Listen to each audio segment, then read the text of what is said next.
Are you frustrated by the current state of political, economic, or even the COVID issues going on right now? Are you challenged by how it seems everything takes so long and it's really frustrating to get anything accomplished? Hi, I'm Justin Hitt with Inside Strategic Relations. Sure, you can live with frustration. You can put up with the problems and challenges of those around you. You can just lock away yourself and avoid the problems and just do what you can do. But that is not going to get you to where you want to be. If you're constantly firefighting and frustrated, that anxiety is going to wear you down and you will not get the results that you're looking for. I'm here to share with you 3 unique strategies that can help you get to the next level. If you feel stuck, if you feel that you've been just coasting along at a certain level and you haven't yet had that peak performance that you've experienced in the past, understand first that you're on the right path.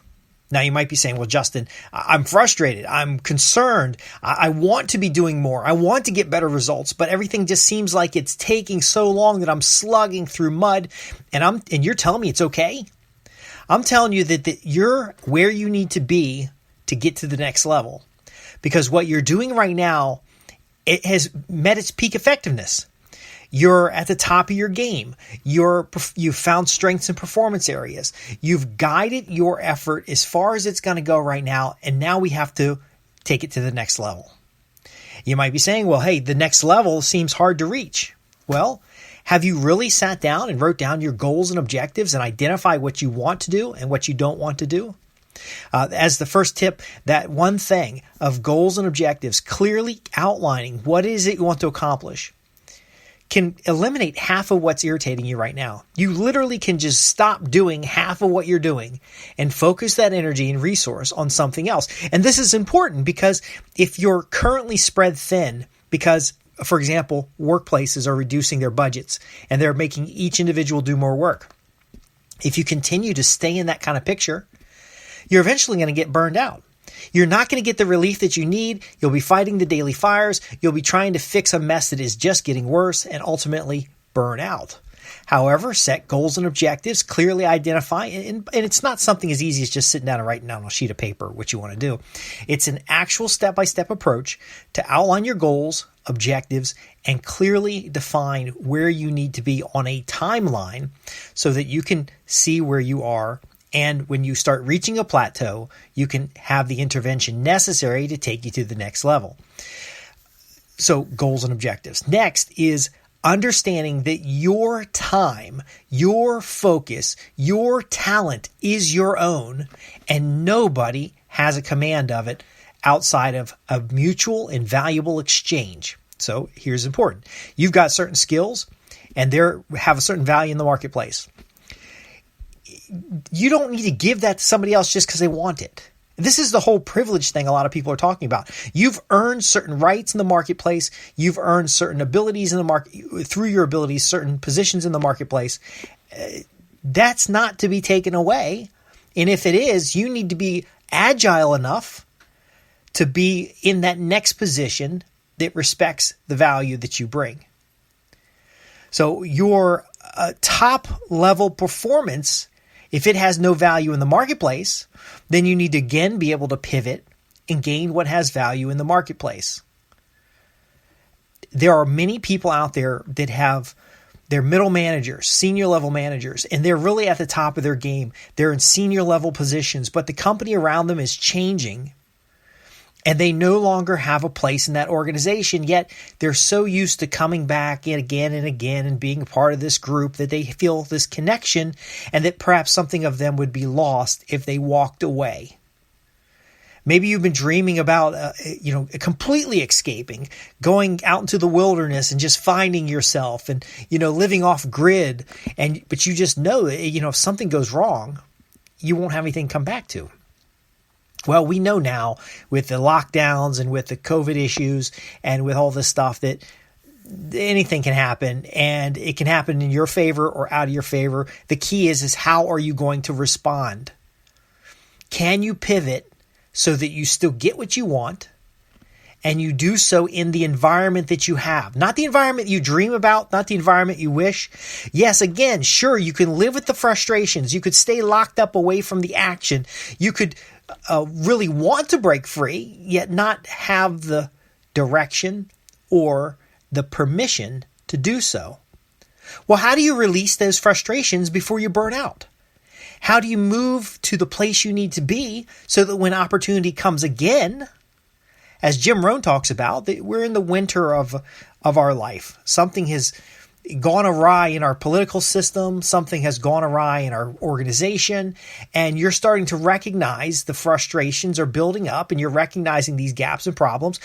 But that means you're equipped to know a solution is necessary. Now, you may not have the solution, but that's why we do these podcasts to help you with answers and ideas and concepts.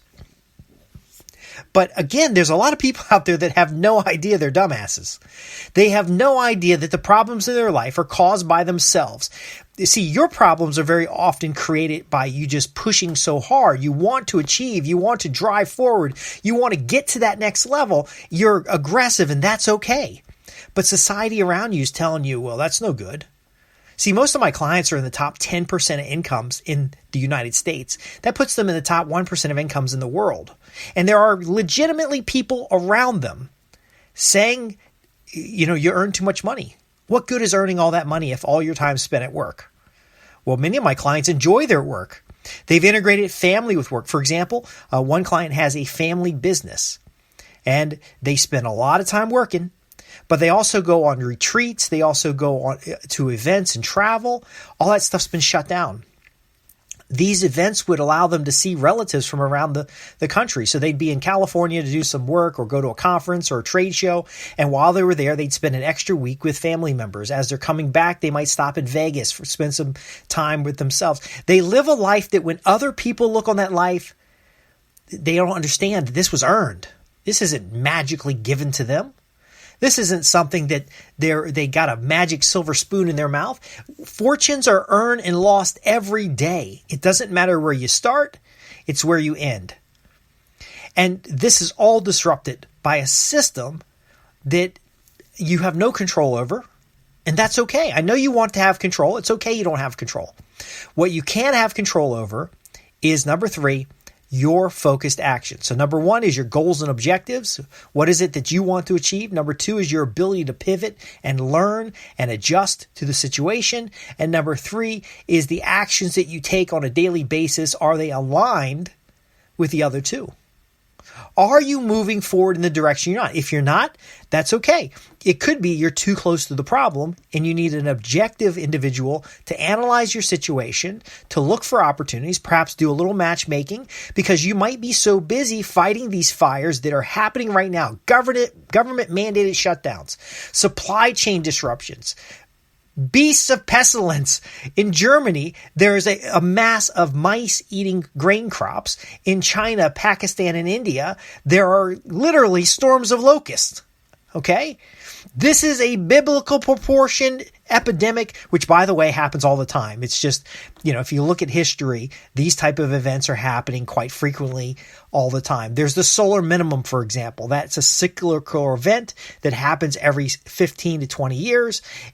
These things just happen. It's just right now, we have a lot of media telling us constantly about the problem.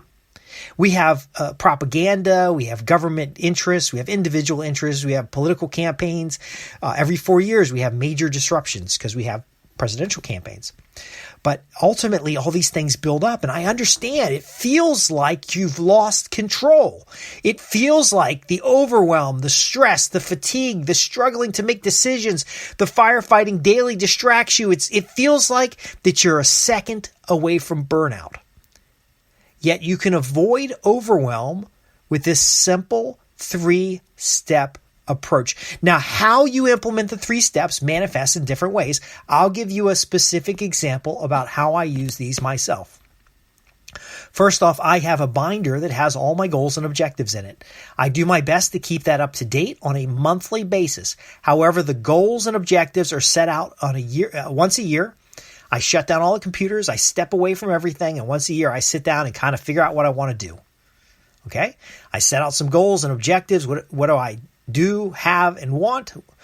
And I clear the slate and focus on the more important things. Now, at times I've had too many things on my list, and that's been overwhelming. And then other times I've had too few things on the list that I achieved them early within the year. And that's frustrating because I've made it. Now, what do I do next? The best approach is a multi-year approach. Current year, next 12 months, next 18 months, next 24 months, next 10, 20, 30 years. Okay, but that's just a high level. From there, I will create a list. It's kind of a gap analysis. I'll look at where am I? What frustrations do I have? What obstacles do I see? I'll take those and translate them into what do I need to have done. I'll also look at what goals and objectives I've achieved in the past and the resources that those have allowed me for. So here, this is important. No sense achieving a goal if you don't have something to show for it. You don't have a result. Now, I'm not talking about you getting a new boat. My goal is to get a new boat. No. You'll have a boat, but the boat's a hole in the ground. I'm talking about assets to cash flow. I'm talking about strong strategic relationships. I'm talking about security and protection for your family. I'm talking about experiences that cannot be taken away. You want to build on those things rather than finding the next experience. See, social media has trained us to find the next experience. What's the next YouTube video we're going to watch? What's the next post we're going to look at? We don't want that. We want to build on what we have. We want to build empires and influence. Now, when you build the empires and influence, you will be at a next level when it comes to achievement. So you may need to get help. In my case, I may have outgrown a CPA, for example, and need to be working with a different CPA. I might be happy with my CPA and hire another CPA just to audit the first one to make sure that my happiness is well-founded. It's Napoleon Hill's accurate thinking. But that's part of the evaluation. Am I working with the right people? Am I in the right situation? What could change about my situation? And this frustration needs to be a source of energy. It's like the current of a battery. If you touch the terminals on a battery, you'll get shocked. But that doesn't make electricity bad. That frustration is the power that can drive you forward to the outcomes that you desire. Now, finally, what I'll end up doing is I'll make a list of top of mind objectives. I have a plan for my day-to-day activities, the schedule advisory, and we've talked about that in a couple programs. And then I'll take action. If I can have 1, 2, 3, 4 meaningful actions today, starting with the most important elements, I will always achieve the goals and objectives that I have. You can go from frustration to fascination to outcomes, to solutions, to results, and you're going to be right back on track. This frustration is temporary. Now, this will mean that you've got to face the challenges that are around you. There are some hard decisions to make. However, there's a transformational way to get instant relief from that impending burnout. And it's literally using the frustration as fuel to take the action of creating a plan. Then take the action of gap analysis. Where am I? Where do I need to be? It might be plugging in the right people. And then finally, the actions. You go from a victim to a victor where you can take a command and control position and execute on your plan. Now, will that plan change and will you be frustrated in the future? Yes. It's just the way it is because you're going to take your whole life to the next level. So you got to build in that enjoyment. You got to build in that lifestyle. You got to build in the relationships that improve the quality and experiences of your life. It's kind of like having a sports car. And right now you feel like that you got your foot on the gas of that sports car and the brake at the same time. And you're afraid if you take off the brake, you're going to fly too far forward and crash. If you take off the gas, you won't be ready for the time when you can take off the brake and you'll just stand still. That's okay. That's what I'm saying here. That's okay. You don't have to live with frustration until you're burned out. And that frustration can be a fuel to avoid the burnout. Now, again, if you have questions about this or any other topic, please visit me at www.insidestrategicrelations.com. This doesn't have to be a complex topic. There are 3 simple steps that'll help you get unstuck. However, you may have a unique situation to you where you need either expert advice or a third-party perspective to help you get unstuck. Well, from time to time, I'm available for consultations. I can make referrals to coaches and other individuals who can help you out. But if you're feeling overwhelmed, fatigued, and struggling to make decisions, the mess is only going to get worse. We're currently going through an election that will likely be contested. We have a global viral epidemic that, if you can do basic math, really isn't as bad as it sounds. We have social engineering, as you're going to start recognizing being a Inside Strategic Relations subscriber. And we have other challenges that, you know what, you're likely pushing up against. How do we get that problem behind us so the pressure of the problem moves us forward rather than holding us back? That's what I'm here for. I'm Justin Hitt with Inside Strategic Relations, here to help you transform business relationships into profits guaranteed. Those profits just aren't financial profits. They're profits in lifestyle, security, value, being able to do more of what you want to do. And frankly, a lot of outsiders are going to see that as a negative when it actually is an earned value, the result of mutual gain and mutual value. And again, it's about showing up in that marketplace. And there will be times when you show up to the marketplace and that marketplace is not ready for you. How do we reset, set up again, and reapproach so that we get the results that you're looking for? Again, thanks for listening. I'm Justin Hitt with Inside Strategic Relations. Visit www.insidestrategicrelations.com with your questions.